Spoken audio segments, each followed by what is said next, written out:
Day 57. Thinking about art. Magdalene Odundo once said that clay is a material with an expansiveness that others simply don't have.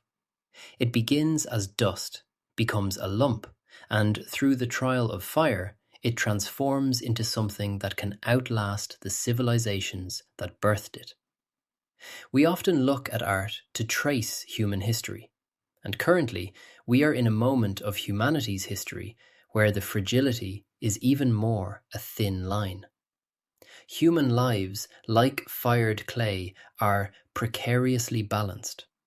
If pushed on the wrong pivot, they break. When fear commands the shell, everything can collapse. When Odundo speaks of ceramics, she notes that even when a pot cracks or breaks, it still exists.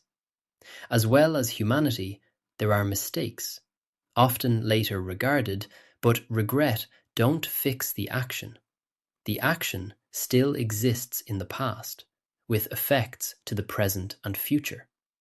It becomes a shard, a fragment from which a story can still be extracted. But how do we reconcile this eternity of the object with the devastating fragility of the life it represents? In comparison to a world that feels increasingly shattered, we can look to the Japanese art of Kintsugi. Kintsugi is the act of mending brokenness by adorning the seams with gold. It is a refusal to hide the damage. It is a choice to make the breakage the most beautiful part of the history. But Kintsugi isn't just about aesthetics. It's a philosophy of survival.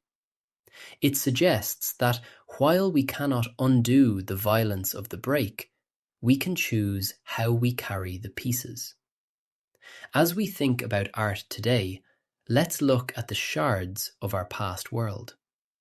Throughout adversities, the human spirit attempts its own version of Kintsugi. There's the gold in solidarity, memories, and comprehension. We are fragile, yes. We are temperamental, like clay. But even in fragments, we tell a story. And even when broken, we still exist.